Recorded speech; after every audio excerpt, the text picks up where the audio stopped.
everyone. Welcome to another edition of Thought Leaders Live, where we talk with thought leaders in business, life, and all points in between. Excited today to be joined by Heléne Smuts, who is the leader of Credo Growth. She is a consultant that helps leaders assess and strengthen their culture to build high-performing, resilient teams. Helene, thank you so much for joining us today. Amazing. Thanks for the invite. It's good to be here. Sure. All the way from South Africa. That's incredible. Yeah, you have to add the Cape Town bit as well, because the Cape Town is kind of many people will disagree, but I think it's the jewel of South Africa. So yeah, we've had a friend of ours on the show, Ingor, is from Cape Town, and says the same thing. It's just like an amazing place to go. So it's definitely on my bucket list for sure.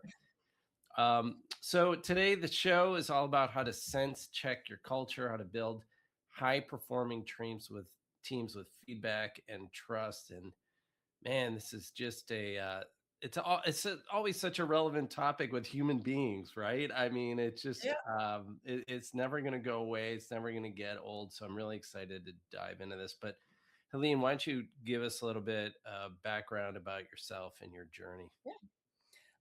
I'll try and keep it short, but my academic background is actually in tourism management, and that morphed into behavioral psychology and industrial psychology. And from there, I was working in a tour operating organization, and I really wanted to go into life coaching.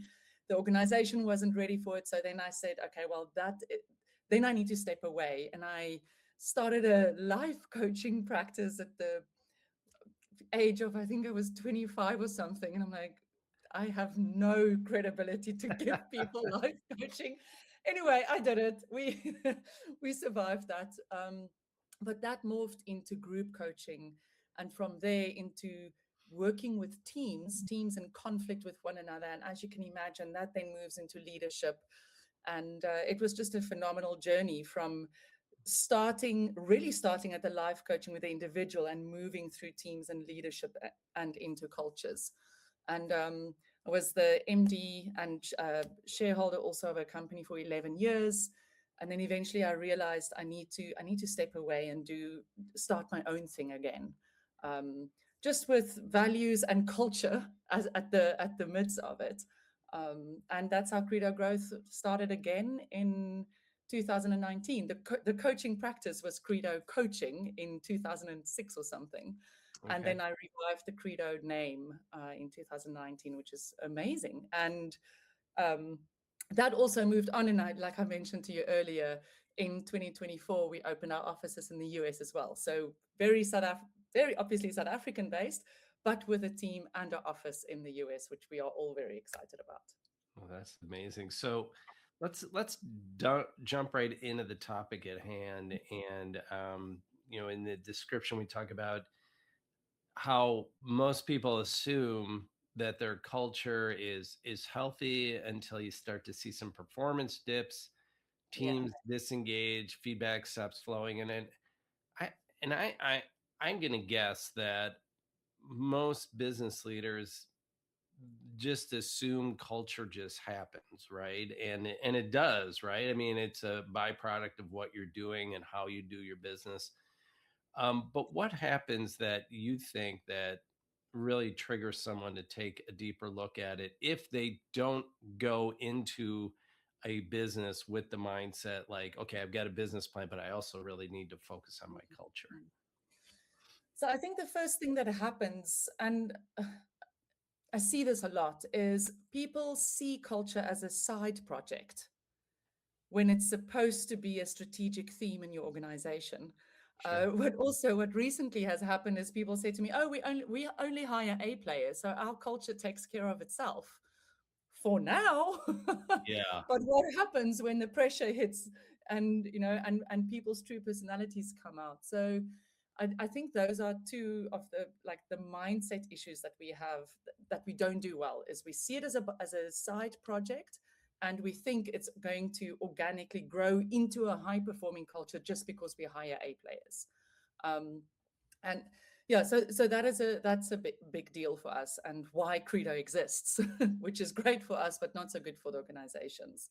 Um, and I don't think a lot of people understand the impact that culture has on their performance.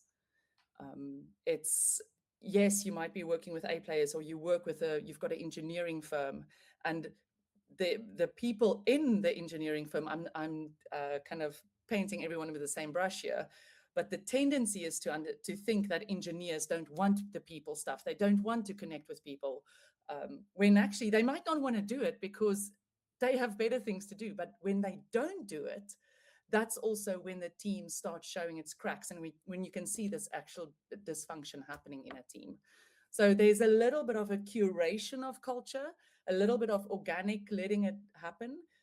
But as the leader, as the founder, as the person in charge of culture, you really need to curate scenarios to focus on the culture. Sorry, I can speak about this forever, so I'll stop now. Well, that's why we've got you on the show, is to tell us all you know about it.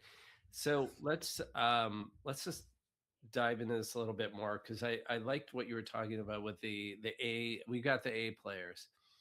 Yeah. Tell me, tell me what you've seen go wrong with somebody who's just got the A players, and they just think everything's going to take care of itself. Yeah. So I think the first thing that we've seen is the silence in the room. So the leader, the manager, whoever it is, you might sit with a bunch of really high quality software developers or software engineers, whatever, coders, whatever you want to call them, um, analyzers, or design architects, and people asking any questions, and everyone shakes their head and says, "No, we're good." Or any concerns, everyone happy? Yeah, we're okay. And there's no sharing of ideas or thoughts or challenging questions. That for me is the first part that we have seen, where you're working with a team of A players, but they're too disengaged to actually share their ideas, or they're too scared because of how the leader takes the feedback, or how the leader perceives that that is an attack, instead of trying to create Mm. more intelligence in the team to make better decisions. So that's the first thing that we see, is the silence, where a lot of people assume that is agreement, which it's not. Right. Um, for us, it shows disengagement, or fear, depending on what the scenario is with the leader. And I think another thing that we can see inside organizations when the when the culture is getting off center, or moving into a negative direction, is when the people give feedback, but not to the person that should hear the feedback. They give it to their friends about someone else, or they go and give the feedback to the manager instead of the person that actually needs to hear the feedback. And that leave that for enough time, and that becomes gossiping. Sure. Um, so those two things are very easy to spot in a non-high performing culture.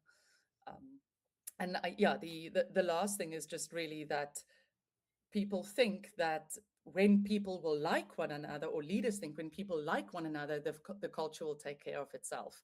People that love and like one another still have some issues with one another around performance or work not being done. And if they're too scared to raise that, then eventually the friction will just start increasing and increasing. Let's talk a little bit about what scares people, because I feel that's really at the heart of it all. Um, and I'm wondering, first of all, the natural inclination is to not show the leader that you maybe disagree with them. You don't want to raise their ire. But I also feel like, and I speaking from experience, when I'm in the room, I'm hesitant to say I don't know something, or I'm hesitant to acknowledge that I'm confused, and I feel like, because you view it then as like someone's going to say, "Come on, get with it, Michio," or like let's what are Yeah. you doing here? And do you think that's a big part of it? Is just that inability to be maybe even a little bit vulnerable, or just to say Yeah. you don't know? Yeah. It 100%. And if you think, we often work with the model of Patrick Lencioni around the 5 dysfunctions of a team. Yeah. Right at the bottom, you've got vulnerability-based trust. Now, we always say that doesn't mean that you need to become private, but you definitely need to be personal. We don't need to know all the deepest, darkest secrets, but we need to understand who you are. What triggers you? What do you like? What don't you like? How is your personality put together? When people don't know one another, like if you and I are in a team and there's 2 other members and I don't know you guys, how am I supposed to now all of a sudden admit that I've made a mistake or that I don't know something if Hmm. I don't know how you are and how you react to things like that? Because I don't want to be seen as, Brené Brown has a beautiful thing around it. I don't want to be seen as intrusive, negative, incompetent, or I can't remember the fourth one now. So what happens? I keep quiet Right. because I don't know you and I don't trust you. But the better I get to know you, the more I know. If I say I don't know, you will, instead of judging me, have compassion and say, oh, well, let me show you. How can I help you? Right. But we distrust the reaction of others because we're scared. We're Right. scared of embarrassment. We're scared of what they're going to say about us when we make a mistake or when we don't know. So tell me how you overcome that, Helene, with what you do. I mean, there's so many different things, and it's amazing that, and people don't need, I'm shooting myself in the foot here, but people don't need to always get external partners in to do it. It works beautifully if you do, but these are things that you have to curate in your team. So the one of the things that you can do is like a get to know your team process. And again, I'll share an example where we worked with the engineering team, and we did a team development. And one of the things that I said they need to start doing is a get to know your team questions in their weekly huddle. The amount of rolling of eyes Right. that happened in that room was, you gotta be kidding me. I'm like, just try it out. And they rolled their eyes every single time they had to do it. But the outcome of that was, after a few weeks, they said to their leader, they were like, actually, I've learned more about my team in the past few weeks than I have had in the 10 years working in this team. Wow. And that is just because people, that's the curation of the time, like carving out the time to actually get to know one another beyond the scope of work. Again, how on earth am I supposed to trust you if I don't know who you are? I don't need to know your private stuff because there's a big debate around it, but I Yeah. need to know who you are. So Right. that's the one thing. Another thing that one can do is you can actually do personality profiling. And I know a lot of people, again, like, hey, that's boxing someone, that's saying someone is only one thing. It's if it's done well, you can really use that to understand my makeup and what are my strong points, my weaknesses, and what can I borrow from other styles in order to build on my profile and build on my skill set. So if it's used in terms of looking at it from a fluid development process, that's incredible for teams, because a lot of people struggle to verbalize what's going on for them, but when they do the profile, it gives them some food for thought to actually speak about. um, so that works really well. And then another thing that we often do is, and this is the facilitated workshop piece, is where we get teams together, especially teams in conflict or who have a bit of friction, and we follow a specific process designed for that team around getting to the nitty gritty and the core of why things aren't working, and to break that down to that low or that first level of conflict. It's so beautiful to see how that tension is released and how relationships are starting to build up again. So you can really work with a team in conflict too. It's just about the patience and the process that you work through them, or through the process with them, in order to get them to a high performing team again. Boy, that's got to be so invaluable, because I've worked with so many organizations where they've got, I'm coming in from the outside typically, Yeah. and you can see the internal conflict between two people, and it's almost like the family relationship where you've got these people have to be together, but they've got these simmering differences that are Yeah. always kind of in the background, and it just takes a little bit for suddenly all the old grievances to to to flame up and kindle up. Yeah. Is that something that, is kind of inherent, and even after they go through your training, that's probably going to still remain, or do you think that you can really help people pull through that? Look, it depends on how deeply rooted the conflict is, right? Sometimes if it's a lighter issue, you can fix it in one, for example, in one session or over a period of time. Majority of the times that we do is we work with a team over, say, for example, 5 or 6 months, because you want those new relationships and the new habits that they've learned. You want to get that installed in the team. Otherwise, it's 2 day, like maybe a day or 2 days out of the office, a hike for 2 weeks, and then you just go back to your previous behavior. And you can imagine if someone has had to let go of a grudge, they might feel release in the session, but there's still every now and then a part, can that happen again? That negative intent, the assumption of negative intent, still crawls up. So you need to build trust again over a period of time. Um, to give you an example, when I was now I was in the US, when was it? In October, I think. I worked with a team who for 1.5 years, a team of 7, they did not want to be in the same room together. No. They avoided meetings together. This is a small team. And when we started getting, and we spent a lot of time together, and it was just an incident where the person had to be on family responsibility leave 1.5 years ago. The other person stepped in order to help.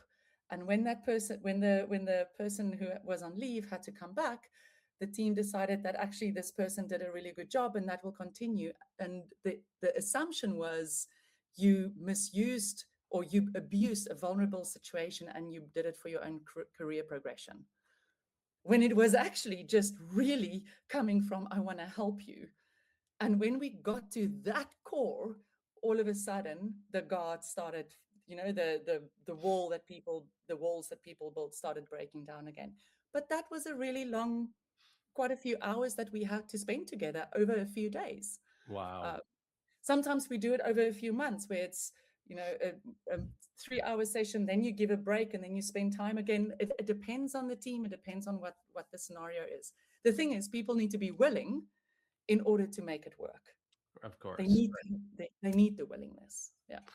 So that must, I mean, yeah, that's like with therapy or anything like that, you have to be willing to want to change. But Yeah. that must have been pretty incredible moment for you, excuse me, as a leader and facilitating this to uncover that. How'd you get there? How'd you get to that point?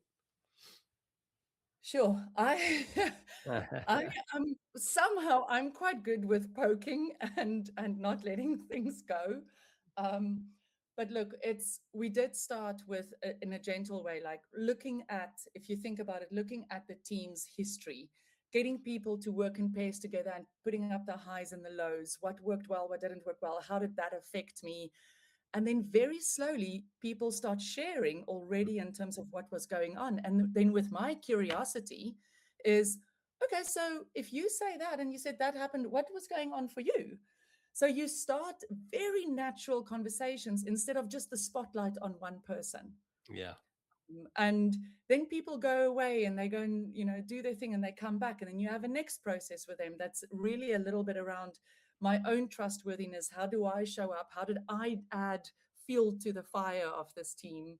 So then people do a bit of self-reflection, and then we move into giving each other feedback on very light but important things. So you really build them up in order to be able to get to that point where they now feel comfortable enough to say, that's what happened. It's an amazing journey. It really is. It's Yeah. phenomenal. It Yeah. sounds fascinating. Talk to me a little bit more about that feedback. You mentioned that in the show description, why that strong feedback culture is essential for performance and growth. Yeah. How do you create that feedback culture?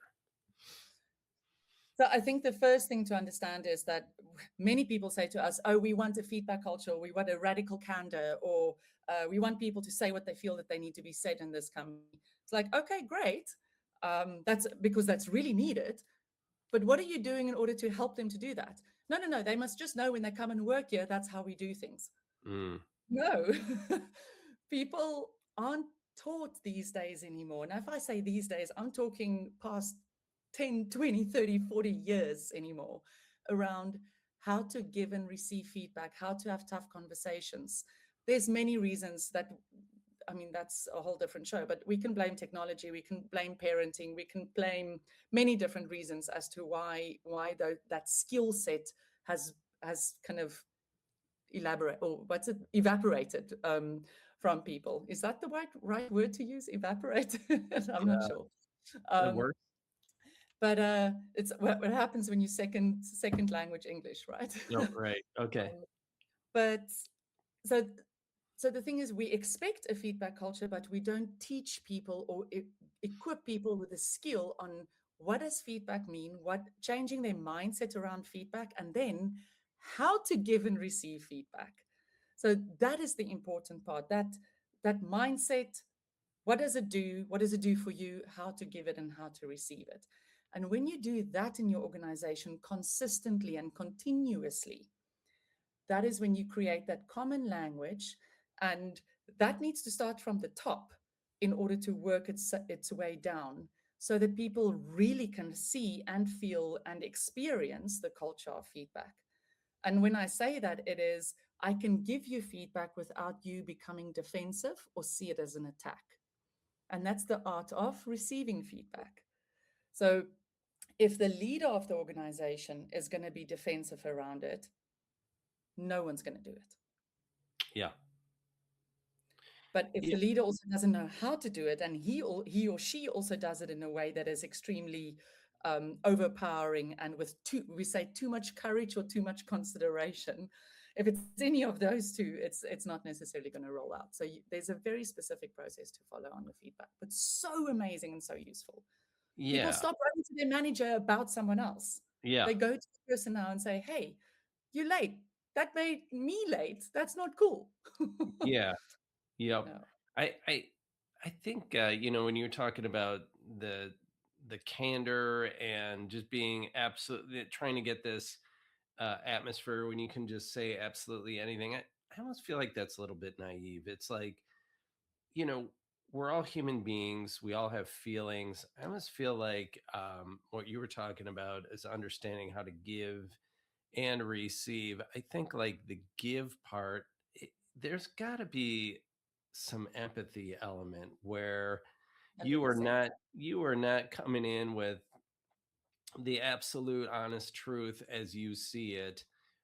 You have to kind of frame it knowing the person that you are talking to. And I mean, I'm just thinking about like my own family relations. I mean, how I address different people in my family is going to be different. And I've learned that the hard way and I'm still learning it. But I Yeah. think that is something that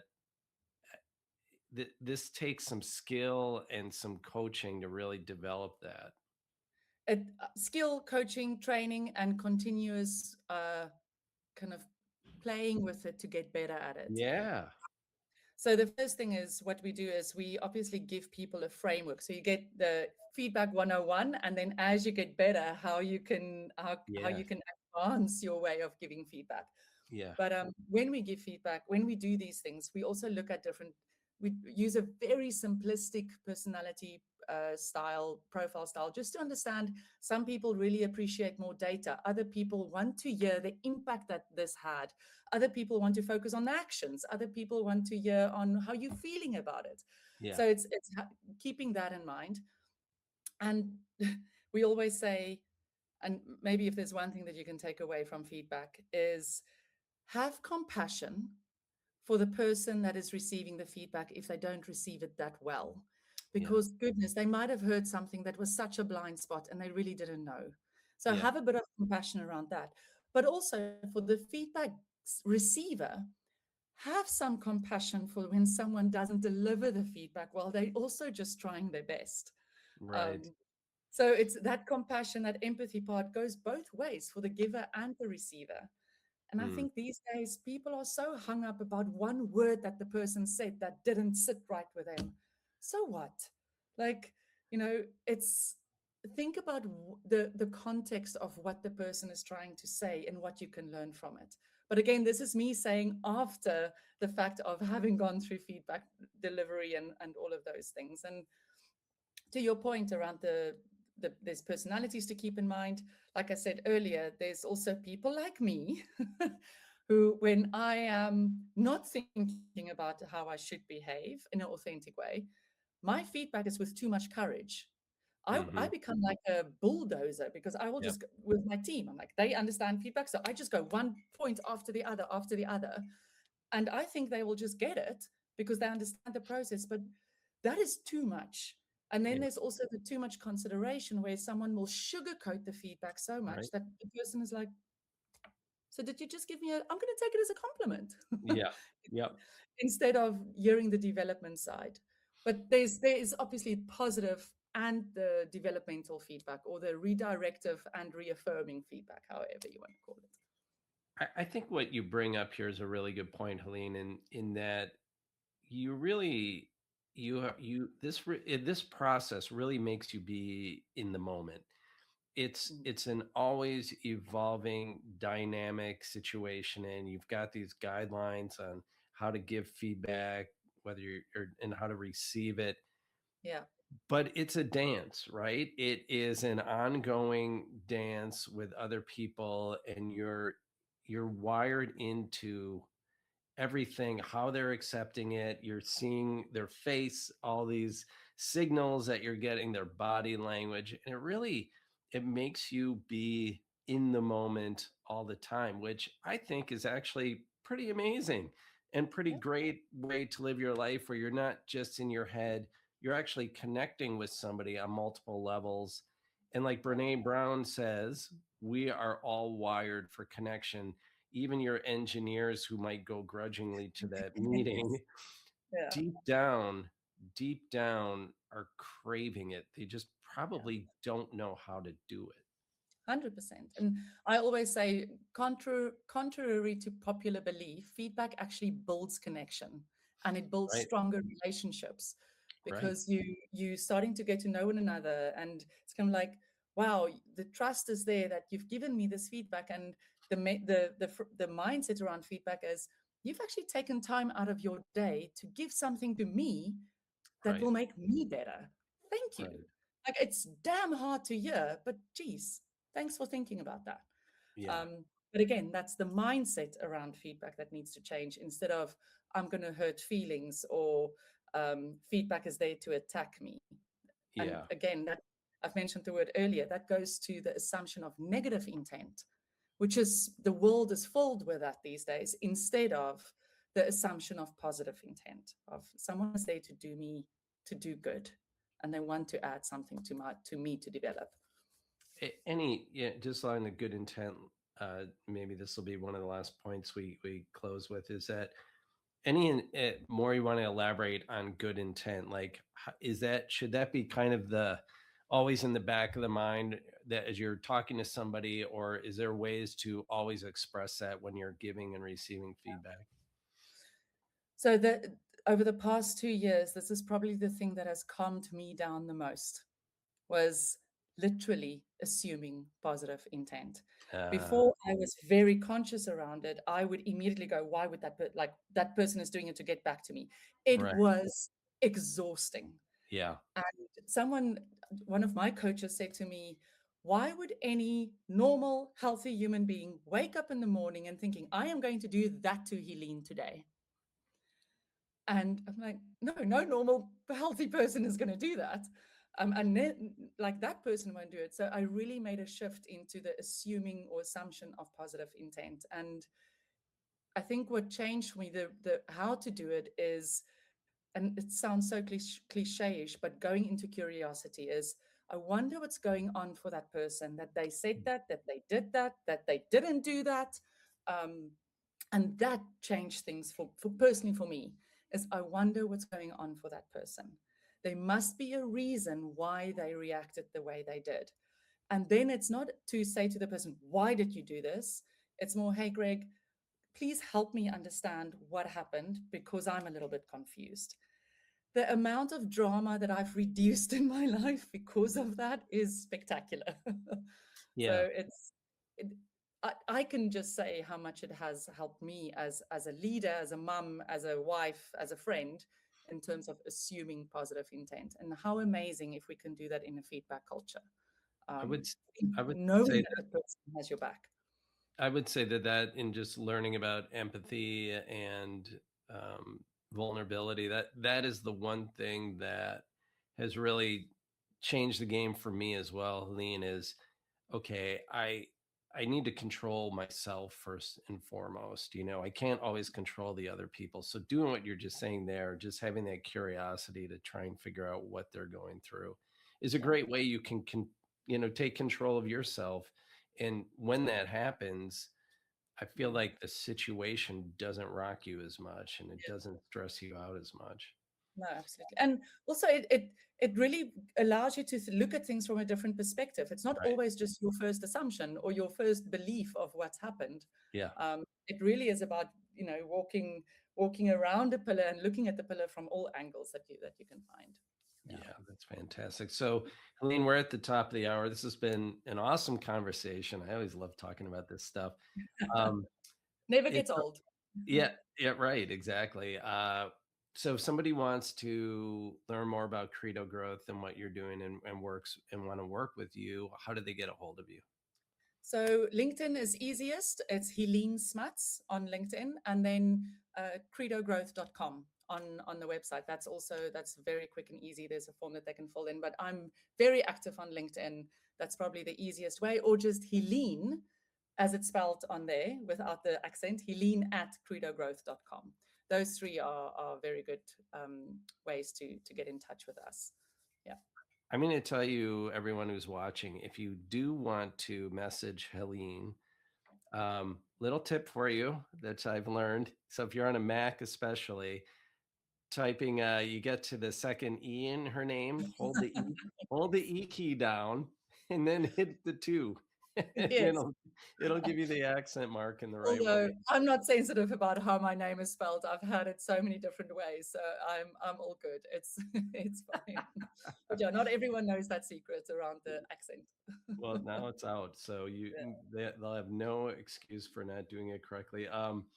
Helene, thank you so much for joining us, and hold on for just a second. And then for the rest of you, appreciate you joining us for another edition of Thought Leaders Live. Thank you. Thanks very much.